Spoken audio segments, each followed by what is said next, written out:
নমস্কার। Lost and rare রেসিপিসে ঠাকুরবাড়ির রান্নার আরও একটি পর্বে আপনাদের সবাইকে স্বাগত জানাই। ঠাকুরবাড়ির রান্না হবে, অথচ সেখানে রবীন্দ্রনাথ ঠাকুরের কথা আসবে না, তা কি হয়? রবীন্দ্রনাথ ঠাকুরের বেশ কয়েকটি গান নিয়ে কয়েকটি ভুল ধারণা প্রচলিত আছে। একটি গান নিয়ে কথা বলেছি আগের পর্বটি দেখতে ভুলবেন না, যেখানে আছে আর জ্যোৎস্না রাতে সবাই গেছে বনে, সেই গানটি নিয়ে কি ভুল ধারণা প্রচলিত ছিল তার গল্প। তবে আজকে যে গানটি বলবো সেটি সারা ভারতবর্ষের মনের প্রাণের গান, আমাদের জাতীয় সঙ্গীত যে। আজকে বলবো জনগণ মন অধিনায়ক গানটি নিয়ে কি ভুল ধারণা প্রচলিত আছে তার গল্প। 1911 সালের 11ই ডিসেম্বর কবিগুরু রবীন্দ্রনাথ ঠাকুর ভারত ভাগ্যবিধাতা নামে একটি গান লেখেন। এর মাত্র 16 দিন পরে, অর্থাৎ 27শে ডিসেম্বর 1911 সালে ভারতীয় জাতীয় কংগ্রেসের কলকাতা অধিবেশনের দ্বিতীয় দিনে গানটি গীত হয়। গানটি গান সরলা দেবী চৌধুরানী। এরপর 1912 সালে তত্ত্ববোধিনী পত্রিকায় গানটি প্রকাশিত হয় এবং এই গানটি রবীন্দ্রনাথ ঠাকুর ইংরেজিতে অনুবাদ করেন 1919 সালে।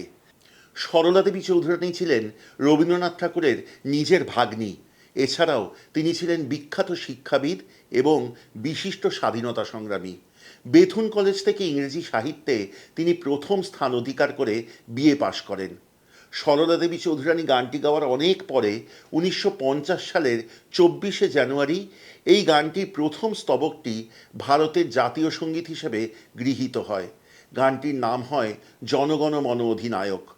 এই গানটি নিয়ে অনেকের মনে ধারণা ছিল যে রবীন্দ্রনাথ ঠাকুর নাকি এই গানটি লেখেন রাজা পঞ্চম জর্জকে নিয়ে। তাকে ভারতের ভাগ্যবিধাতা বলে তিনি অভিহিত করেন। 1937 সালে চিঠিতে রবীন্দ্রনাথ লেখেন যে এই ধারণা ভ্রান্ত। তিনি এই গানটি লিখেছেন প্রকৃত ভারতের ভাগ্যবিধাতা অর্থাৎ পরম ব্রহ্মের উদ্দেশ্যে। এই গানটি অন্য মাত্রায় চলে যায় যদি আমরা এই কথাটুকু জানতে পারি। রবীন্দ্রনাথ ঠাকুরের গান, রবীন্দ্রনাথ ঠাকুরের গল্প, সাহিত্য, আঁকা, সারা জীবনে রবীন্দ্রনাথ ঠাকুরের সমস্ত প্রভাব বাঙালি জীবনকে জুড়ে থাকে। কিন্তু রবীন্দ্রনাথ ঠাকুরের বাড়ির রান্না তাও বা কম কিসে।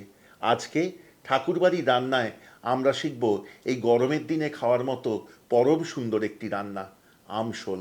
চলুন শিখি।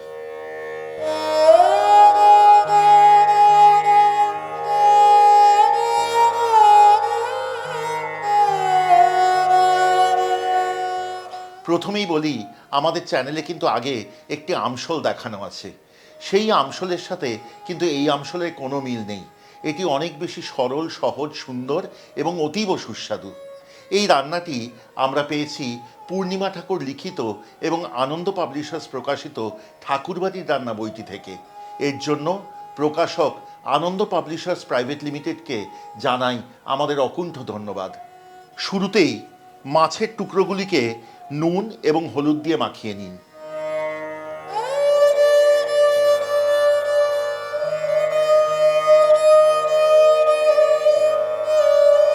এবার সর্ষের তেলে মাছগুলি ভেজে তুলুন।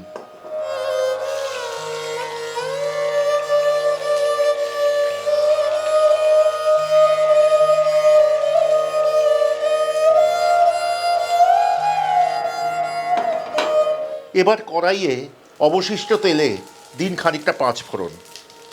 পাঁচফোড়নের সুগন্ধ বেরিয়েছে, যোগ করুন হলুদ এবং অল্প জল। হলুদ কষানো হয়েছে। এবার এতে দিয়ে দিন 3-4 টুকরো কাঁচা আম, সাথে দিন স্বাদ অনুযায়ী নুন এবং কষান ততক্ষণ যতক্ষণ না আম গলে যায়। এই পর্যায়ে কিন্তু আপনাদের থেকে একটু ক্ষমা চেয়ে নেব, কারণ মূল যে রেসিপি তাতে কিন্তু কাঁচা লঙ্কার উল্লেখ নেই। কিন্তু আমার এতই প্রিয় যে আমি এই রান্নায় কিন্তু কয়েকটি কাঁচা লঙ্কা যোগ করব, মাথা চিড়ে। আপনারা যদি চান যোগ করতে পারেন, নচেত নয়।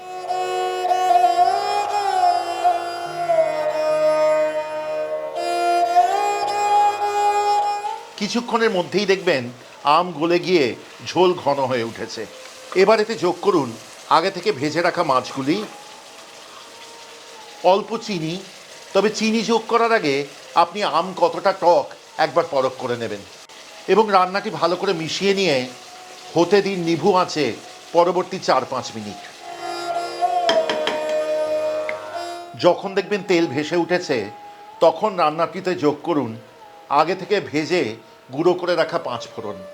ভালো করে মিশিয়ে নিন রান্নাটি এবং আঁচ বন্ধ করুন। এই রান্না পরিবেশন করবেন কেবলমাত্র গরম ভাতের সাথে।